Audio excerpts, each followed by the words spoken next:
Sixers fans, how we feeling out there? Hey y'all, my name is Lauren Gordon, also known as Lauren Fan of the Year, and I want to thank all of you for joining episode 2 of I'm Just a Sixers Fan, the Lauren Fan of the Year story podcast.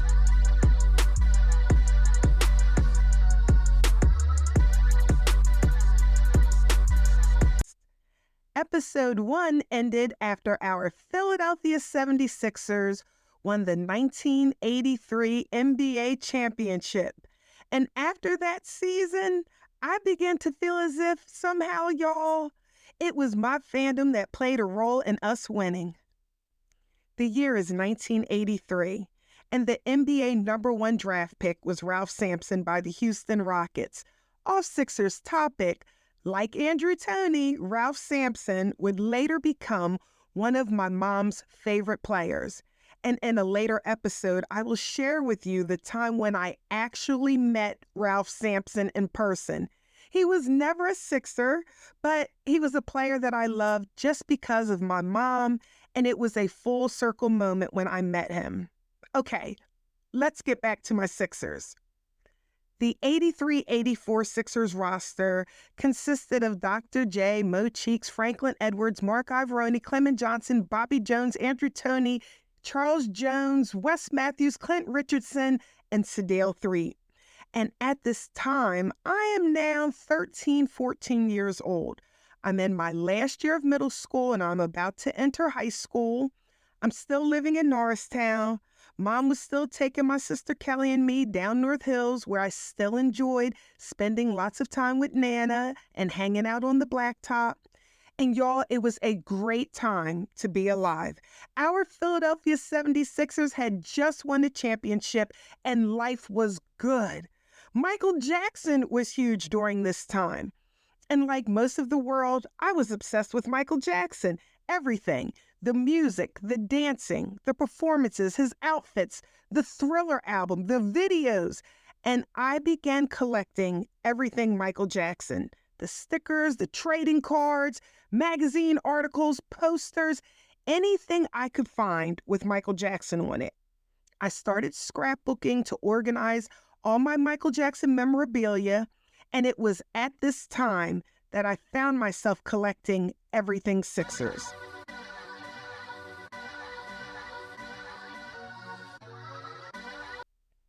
One scrapbook was MJ.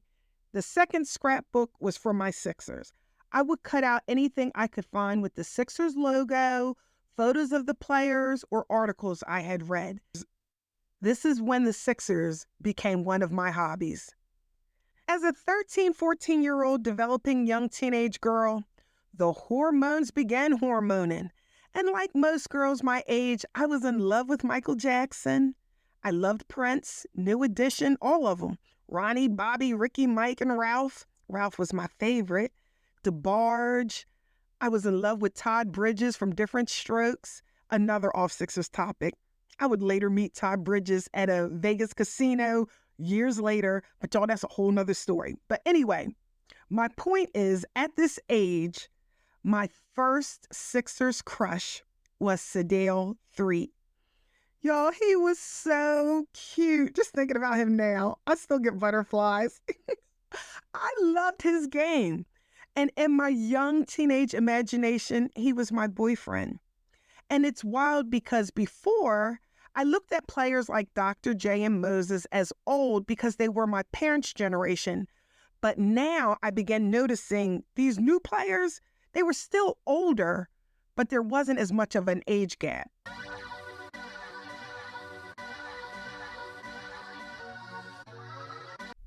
I was always excited when I saw something I could add to my scrapbook that was related to the Sixers, but I'd be even more excited when I found something on Sedale Threatt with his cute chocolate self. And he was the first Sixer to wear the number 3 jersey that I fell in love with. I wonder where he is today. Can y'all believe that I still have both my Michael Jackson and my Sixer scrapbooks from 40 years ago? In fact, I am perusing through the pages of my Sixer scrapbook right now, and it is filled with newspaper headlines, photos, and Spectrum ticket stubs. In addition to my scrapbooks, I would keep a notebook to track the players on the roster, their points, their rebounds, the assists, free throws, steals during each game. It was just a tally sheet. You know how you would draw the 4 straight lines and then you would cross off the group of 4 to indicate 5? I would keep tally while watching the game in live time. And I would wait for the Philadelphia Daily News to be delivered the next day, and I'd turn to the sports section in the back of the paper and compare my stats with the official box scores. I'd be off a little bit, but again, it was a game and it was fun. And sometimes I'd cut out the box score from the paper and I'd put it in my notebook for school as a bookmark. One of my regrets is that I didn't hold on to my little notebooks. Keep in mind, I didn't know then what I know now. It was just something that I did as a kid, as a hobby.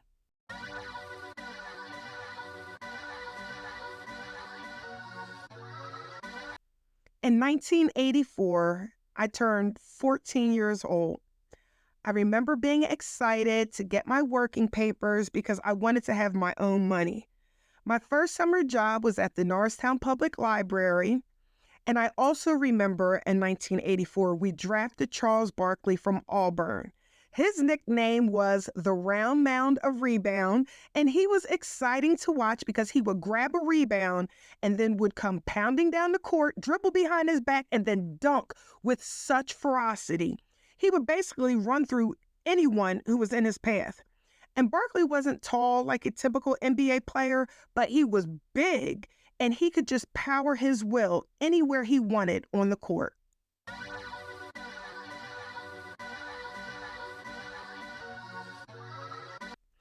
This was Barkley's rookie year, and he was playing with Moses, Doc, Cheeks, Andrew Toney, Bobby Jones. And y'all know what I remember the most about this season? This was the year that Dr. J and Larry Bird got in that fight, and I remember it like it was yesterday. And no disrespect to the NBA now, but back then the players were very competitive and they were very physical. And it was some good basketball back then. But I remember seeing two legends in Dr. J and Larry Bird go at it just because the competition was that great.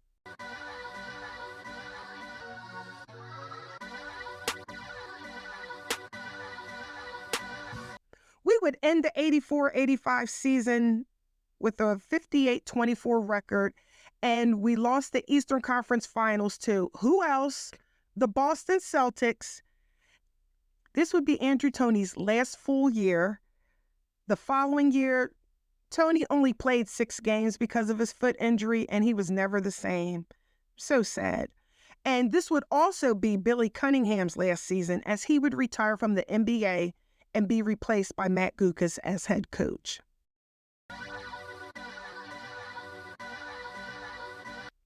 Okay, so let's jump to 1986. I am 16 years old. My life consisted of going to school, working my part-time job at Ponderosa Steakhouse, helping my mom out with my sisters, Kelly and Brittany. I loved hanging out with my friends at the mall, listening to 80s music, Run DMC, talking about boys, going to the movies, going to school dances, typical 80s teen stuff. My social life was busy, but I always made the effort to watch as many Sixers games on TV as I could. Because remember, in 1986, there were no DVR. If you missed the game, you just missed the game. I would have to wait till the local news came on, or I would have to read about it in the newspaper the next day. And I remember there would be some games that weren't even televised, and we would have to turn the radio all the way up just so we could hear the play-by-play. Nowadays, we are so spoiled with DVR, we can stop the game, rewind it, fast forward through the commercials. We now have Google, social media, the internet, 24-hour television with multiple stations. In fact, a lot of these TV stations are geared specifically to just sports. We can now get play-by-play notifications on our phones, and we're able to access instant information at any time. Wow, talk about technology.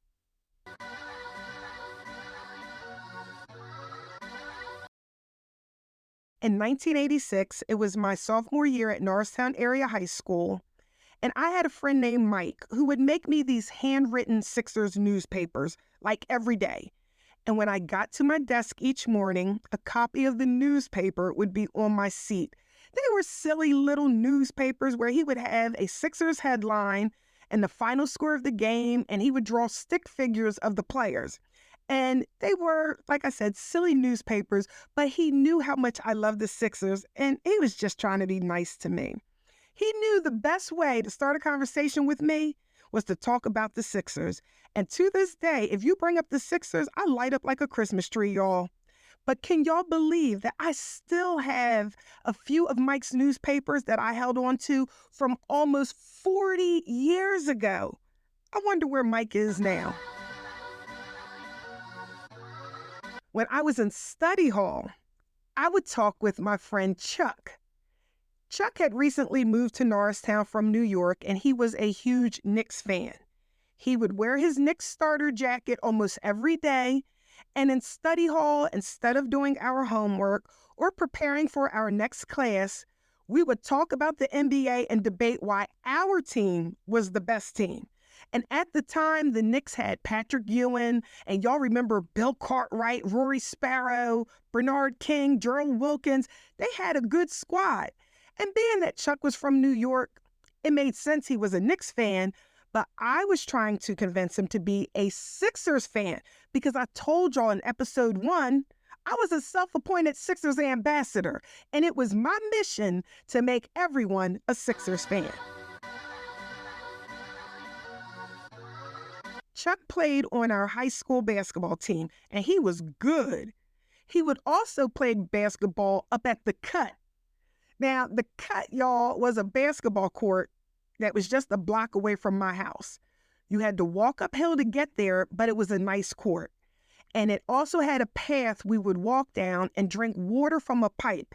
And everyone said it was tapped directly into a spring, and it was spring water. Y'all, we didn't have Stanley Cups back then. And when we got thirsty, we just walked down the path and would drink the cold water pouring out of a pipe from the ground. I never got dangerously ill, and I'm alive to tell the story, so I guess it was safe to drink. Anyway, sometimes it would just be me and Chuck up at the Cut, shooting baskets, playing horse, always talking basketball. And honestly, I thought Chuck was kind of cute back then. But then again, I thought any boy who could hoop was cute. I never told Chuck I thought he was cute because I was shy, and my mom said I couldn't have a boyfriend until I was 18. So over time, me and Chuck just became really good friends. And yes, I am here to tell you that a girl and a boy can be friends because Chuck was always only my friend. I never wanted to ruin the friendship, so I accepted it for what it was. I had fun playing basketball with Chuck up at the Cut. Playing with him improved my game. He helped me tremendously with my dribbling, my shooting, my free throws. I could always shoot jumpers, but I struggled with layups even to this very day. Chuck and I would just be shooting around, and when a group of guys came up to the Cut for a pickup game, I would just go, leave the court, and sit on the wall and watch the guys play like I did when I was younger growing up in North Hills. And sometimes when enough guys showed up for a game and they would start picking teams, Chuck would point to me and say, "Y'all might want to pick her. She can shoot." Most of the times I would end up on Chuck's team, and he would just tell me to stand at the arc, and he would pass me the ball, and he would just yell, "Shoot it!" And more times than not, I made it. Chuck helped build my confidence and made me realize I'm actually a pretty good basketball player.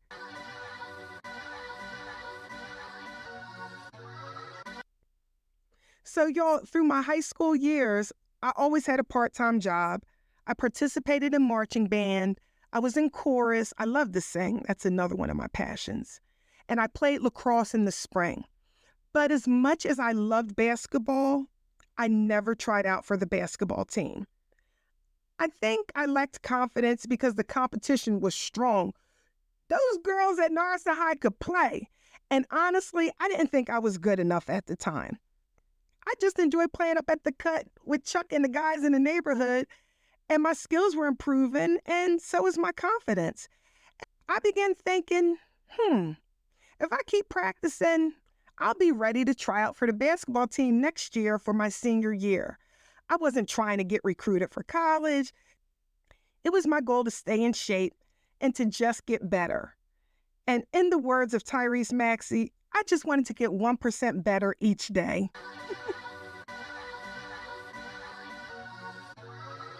One day, while reading the sports section of the Philadelphia Daily News, I saw an ad for the Sixers basketball camp.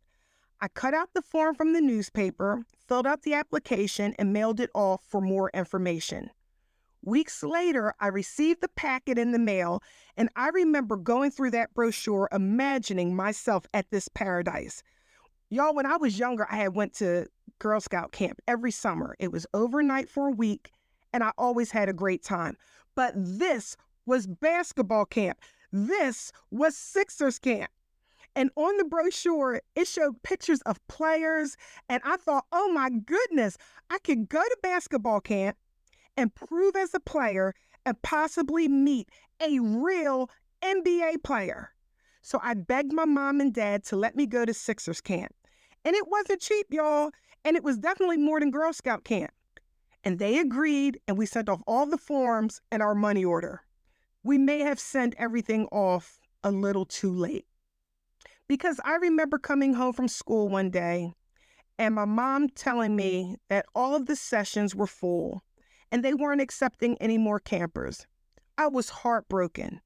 I had it set in my head, I'm going to work hard, save my money, so that next year I could take advantage of early registration and I will not be turned away. I was determined. I am going to Sixers camp.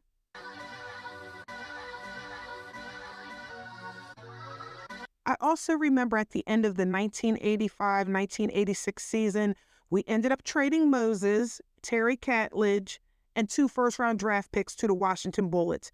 That was the name of the team before they became the Washington Wizards. And in return, we ended up getting Jeff Ruland and Cliff Robinson. And I do remember Moses having an orbital bone fracture earlier that season. And it's wild when you think about it because Embiid also experienced an orbital bone fracture. But all I remember about Jeff Ruland was that he had bad knees. And I remember we had also traded the number 1 pick to the Cleveland Cavaliers for Roy Henson. And that pick ended up being Brad Daugherty. The Celtics that year would end up selecting the late Len Bias, who died from cardiac arrhythmia just 2 days later. So tragic.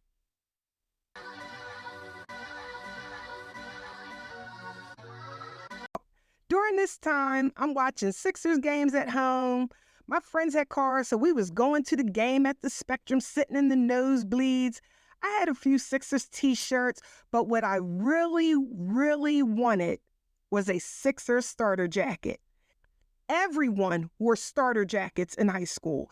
Every team was represented. I told y'all, Chuck had a Knicks starter jacket. And there was this boy on my school bus who was a huge Celtics fan, and he wore that ugly green starter jacket every day.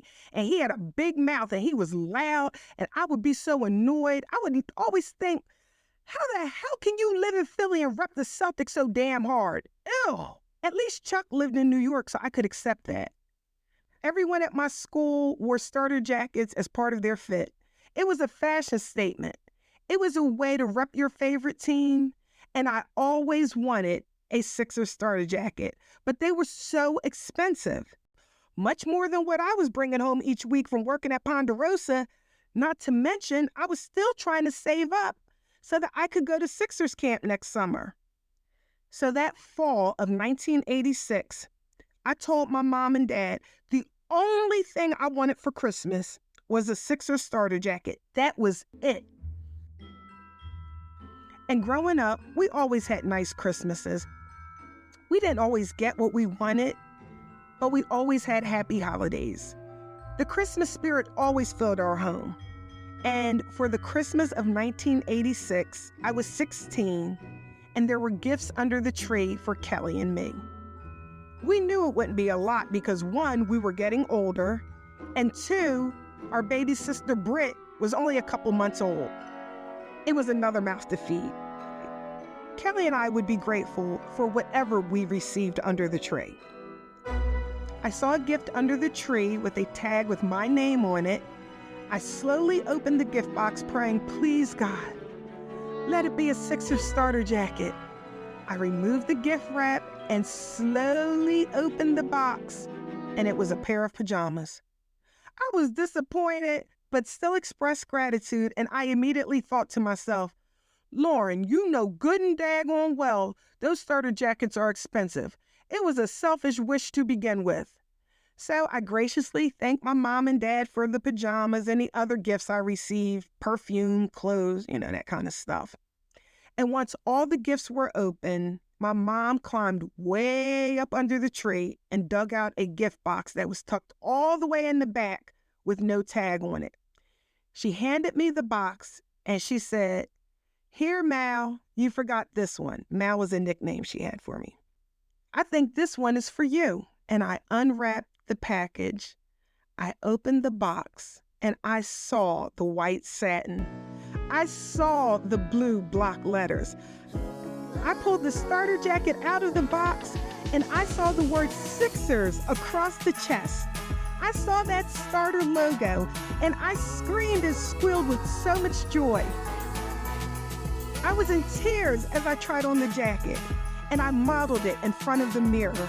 "Mom, you got me a Sixers jacket." I couldn't believe it. Now I look like a real Sixers fan. I just remember posing in the mirror, looking at myself from all the angles, and then she handed me the receipt.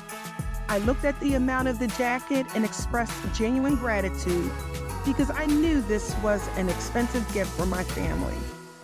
My mom just smiled like she knew something that we all obviously didn't know. Then she could hardly contain herself and she said, "Mal, flip over the receipt." I turned over the receipt and that's when I saw it.